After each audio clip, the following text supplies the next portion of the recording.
I'm Max Brantley with the Arkansas Times. It's Wednesday, August 20th, and I'm going to talk about news in Arkansas today. I said last night that big news was expected later after the broadcast, and boy, did it happen. The big news was in Fayetteville. I stayed up all night till 3:30 in the morning watching an amazing display of democracy. 140 people appeared before the Fayetteville City Council to speak for and against the proposed civil rights ordinance. In the end, the ordinance was adopted 6-2. It was a remarkable display of people with deeply held emotions, particularly on the part of a number of transgender and gay people who stood up and talked about the intimate details of the life and the discrimination they'd suffered in Fayetteville. Christian people threatened the end of the world as they knew it by passing this law, that they would be discriminated against if they could not continue to discriminate as they needed in business and otherwise against gay people. But in the end, the council stood up and passed it. It was a historic day for Fayetteville. It was engrossing to watch. In Little Rock, at the Little Rock City Board meeting, it was mostly non-action. The private club issue was put off for another 2 weeks because not enough board members were present to take the ordinance up. There was a brief discussion of Uber, the app-driven car service, and there was a push by the taxi franchise holder to put the kibosh on this thing once and for all. But the city board says it wants to hear from both sides on this issue. Uber is in the wings and will make its presentation on what it would like to see happen so that it can operate here, perhaps as soon as next week. Finally, there was a very significant development. Dean Compuris, the city director, said he would ask next week that the city board rescind its vote approving a Murphy Oil gas station and convenience store at 12th and University Street. The measure passed by only one vote. If Compuris switches his votes, that means the gas station will be defeated. It appears that's what's going to happen.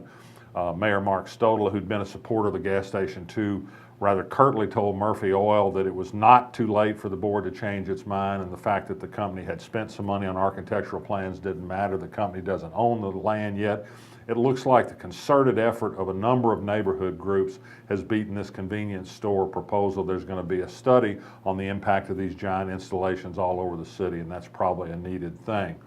Elsewhere in the state, good ads on TV from two Democratic candidates, Pat Hayes, the 2nd District congressional candidate, and Mark Pryor, the Senate candidate. You know, there's a great debate on whether you should go negative, whether you should go positive. Asa Hutchinson's gotten some good attention, the Republican gubernatorial candidate, for his feel-good ads. He does have some pretty slashing negative ads being run against his opponent, Mike Ross, by the Republican Governors Association. But Pat Hayes has got a good ad showing him as a can-do leader of North Little Rock when he was mayor, trimming the cost of city government and helping businesses do business there.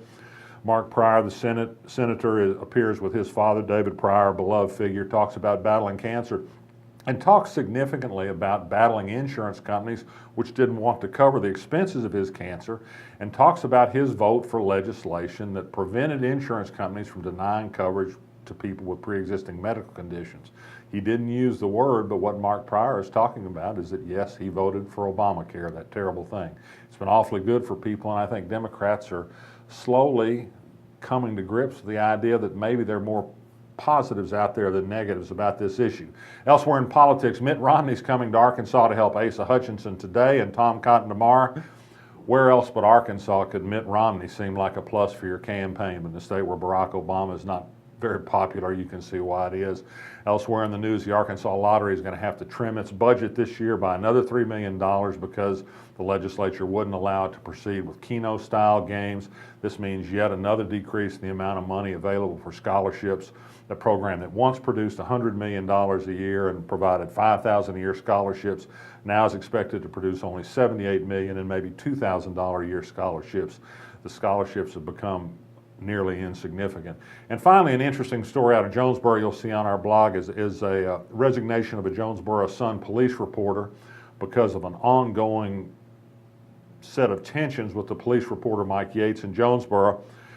He's changed procedures to make it hard for reporters to do their job, but he's gone beyond the official and used his Facebook page, which he defends, by the way, to say some pretty ugly things about this reporter. She finally felt threatened and quit her job. The Jonesboro Sun is unhappy about it. They've hired a lawyer. They think maybe the police chief has interfered with their doing business. They think the police chief should be fired. That's it for today. I'm Max Brantley.